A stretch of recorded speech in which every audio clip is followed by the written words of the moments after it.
নেপালের পর ফের পৃথিবীর আরো এক দেশে সরকার পতন প্রায় নিশ্চিত হয়ে গেল। যে খবর সামনে আসছে সেখানে বলা হচ্ছে ফ্রান্সের সামাজিক সংকট এমন একটা জায়গায় গিয়ে পৌঁছালো যে ফ্রান্সের প্রধানমন্ত্রী পদত্যাগপত্র পাঠিয়ে দিলেন এবং পার্লামেন্ট জুড়ে তার বিপক্ষে যেই রকম মোশন ভোট ক্রিয়েট করা হলো তাতে ইমানুয়েল ম্যাক্রোর এই সরকারের পতন কার্যত কিন্তু নিশ্চিত হয়ে গেছে। অর্থাৎ নেপালের পর আরো এক রাষ্ট্র যেখানে গণতান্ত্রিকভাবে জেতা এক সরকার কার্যত পতনের মুখে। কি হলো পুরো বিষয়টি, কেন ইউরোপীয় ইউনিয়নের এই শক্তিশালী রাষ্ট্রে এই ধরনের চেহারা আমরা দেখতে পাচ্ছি, হঠাৎ করে একদিনে কেন সম্পূর্ণ বদলে গেল পরিস্থিতি, এই ভিডিওতে আজকে সেগুলোই আলোচনা করব। অত্যন্ত ইম্পর্টেন্ট একটা ভিডিও, শেষ অবধি দেখবেন এবং ভিডিওটি ভালো লাগলে চ্যানেলটিকে একটু সাবস্ক্রাইব করে পাশে থাকা বেল আইকনটি ক্লিক করবেন। ইতিহাস থেকে বর্তমান, সময় থেকে সমাজ, দেশ থেকে বিদেশ, ইতিহাস শুধু বইতে নয়, দেখবেন ভিডিওতেও। এই নেটওয়ার্ক এখন অনেক বড়। আপনারা দেখছেন দ্য ইন্ডিপেন্ডেন্ট নেটওয়ার্ক।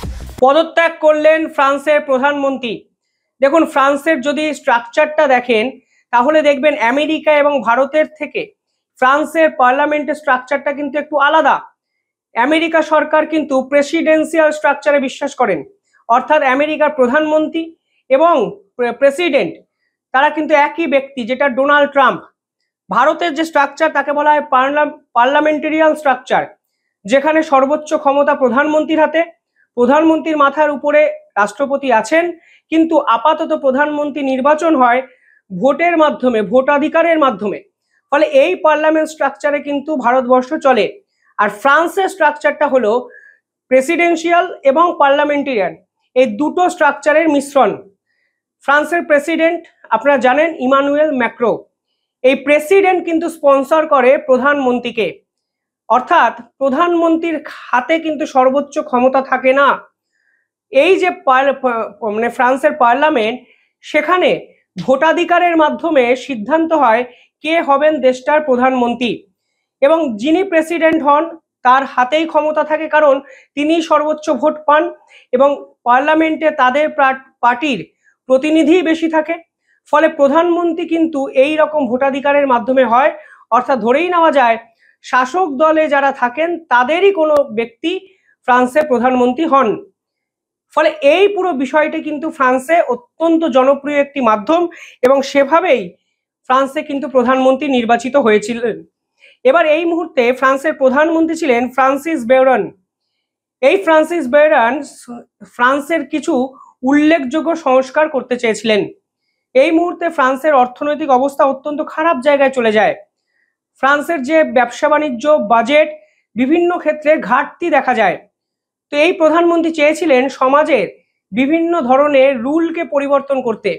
তার মধ্যে দুটো রুল অত্যন্ত জনপ্রিয় হয়, মানে বোঝাই যায় এই রুলগুলোই আসলে সরকার বিরোধী আন্দোলনের প্রধান রুল হিসাবে চিহ্নিত হয়। যেমন ধরুন, বলা হয়েছিল সাধারণ মানুষের উপর অতিরিক্ত ট্যাক্সের বোঝা চাপানো হবে, এবং দ্বিতীয় ক্ষেত্রে তিনি প্রস্তাব করেন যারা সার্ভিসম্যান, কর্মচারী, তাদের ইনক্রিমেন্ট আপাতত বন্ধ থাকবে, অর্থাৎ মাইনা তাদের বাড়বে না। সরকার চাইছিল যেন কোনো অবস্থাতেই সরকারের খরচ না বাড়ে এই মুহূর্তে দাঁড়িয়ে। এই পার্টিকুলার দুটো বিষয়ের উপর বিরোধীরা কিন্তু একজোট হয়ে ওঠে এবং এই প্রধানমন্ত্রীর বিপক্ষে তারা কিন্তু একটি ভোট অর্গানাইজড করে, এবং এই যে নো কনফিডেন্স মোশন অর্গানাইজড করা হয় সেখানে 573টি ভোটের মধ্যে 364টি ভোট প্রধানমন্ত্রীর বিপক্ষে পড়ে, যেখানে 280টি ভোট মোটে দরকার ছিল এই প্রধানমন্ত্রীকে সরানোর জন্য। অর্থাৎ পরিষ্কার চিত্র যে ফ্রান্সের পার্লামেন্টে যারা ভোট দিয়েছেন, সেই ভোট যারা দিয়েছেন সেই ব্যক্তিরাই ফ্রান্সের এই সরকারকে আর সমর্থন করছেন না।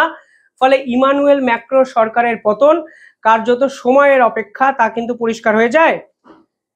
ফ্রান্সের সরকারের যে জনপ্রিয়তা কম ছিল তা কিন্তু অনেক আগেই বোঝা গেছিল।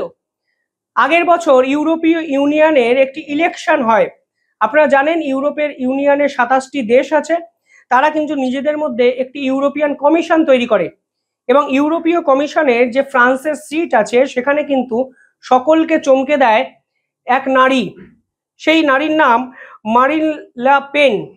তিনি কিন্তু ইউরোপীয় ইউনিয়নের ওই নির্বাচনে ফ্রান্সের হয়ে প্রতিনিধিত্ব করেন এবং সেই নির্বাচনে তিনি 31.5% ভোট পান, যেখানে ফ্রান্সের বর্তমান প্রেসিডেন্ট ইমানুয়েল ম্যাক্রো পেয়েছিলেন মাত্র 15.2% ভোট।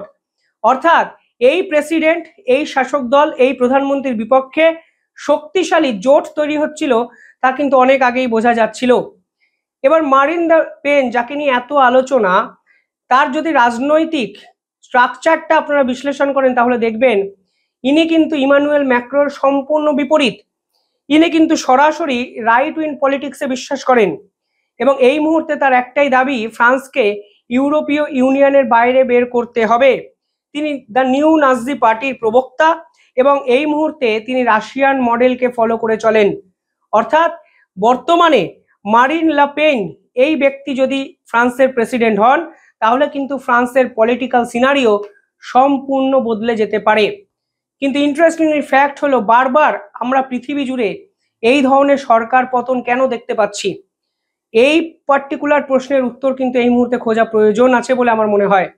কিন্তু ফ্রান্সের এই পতনের পর যদি ফ্রান্সের সরকার সত্যি বদলে যায় তাহলে কিন্তু অনেকগুলো প্রশ্নের উত্তর এই মুহূর্তে কিন্তু খুঁজতে হবে। ভারতের সাথে ফ্রান্সের একাধিক অস্ত্র চুক্তি আছে। ফ্রান্সের প্রেসিডেন্ট নিজে ভারতের প্রধানমন্ত্রীকে ঠিক 2 দিন আগে ফোন করেছিলেন। রাশিয়া ইউক্রেন যুদ্ধ থামানোর জন্য ফ্রান্স অত্যন্ত গুরুত্বপূর্ণ কিছু ভূমিকা নিচ্ছে। পাশাপাশি ডোনাল্ড ট্রাম্পের সঙ্গে একাধিক মিটিং কিন্তু নিজে করেছেন ফ্রান্সের প্রেসিডেন্ট ইমানুয়েল ম্যাক্রো। ফলে ইমানুয়েল ম্যাক্রোর অধীনে ফ্রান্স কিন্তু খুব একটা যে এগোয়নি তা কিন্তু নয়।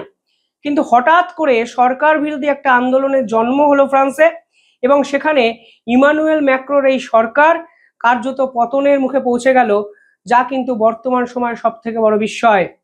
আমেরিকা যুক্তরাষ্ট্র এ বিষয়ে এখনো কোনো কথা বলেনি, কিন্তু আমার দৃঢ় বিশ্বাস আমেরিকা নিঃসন্দেহে কোনো কথা বলবে, কারণ ফ্রান্স এবং আমেরিকার মধ্যে, ইমানুয়েল ম্যাক্রোর মধ্যে সম্পর্ক অত্যন্ত ভালো এবং আমেরিকা এবং ফ্রান্স কিন্তু অত্যন্ত ঘনিষ্ঠ বন্ধু দুই রাষ্ট্র। ফলে সব মিলিয়ে আপনারা গোটা বিশ্বের পলিটিক্সটা যদি আপনারা ফলো করেন দেখবেন একদিকে নেপাল, শ্রীলঙ্কা, বাংলাদেশ, ইন্দোনেশিয়া, মায়ানমার, জাপানের প্রধানমন্ত্রীর পদত্যাগ, ফ্রান্সের প্রধানমন্ত্রীর পদত্যাগ, সরকার পতন, সমস্ত কিছুকে যদি সামারাইজড করেন তাহলে দেখতে পাবেন কোনো এক অদৃশ্য শক্তি হয়তো নিজেদের পছন্দ মতো বহু দেশের সরকারকে এইভাবে ইচ্ছাকৃত বদলে দিচ্ছে। আমি জানি না এর শেষটা কোথায়, তবে অত্যন্ত গুরুত্বপূর্ণ আপডেট আপনাদের জন্য আমি নিয়ে এলাম। পরে আরো আপডেট এলে আপডেটেড ভিডিও বানাবো। দেখতে থাকুন দ্য ইন্ডিপেন্ডেন্ট নেটওয়ার্ক। ধন্যবাদ।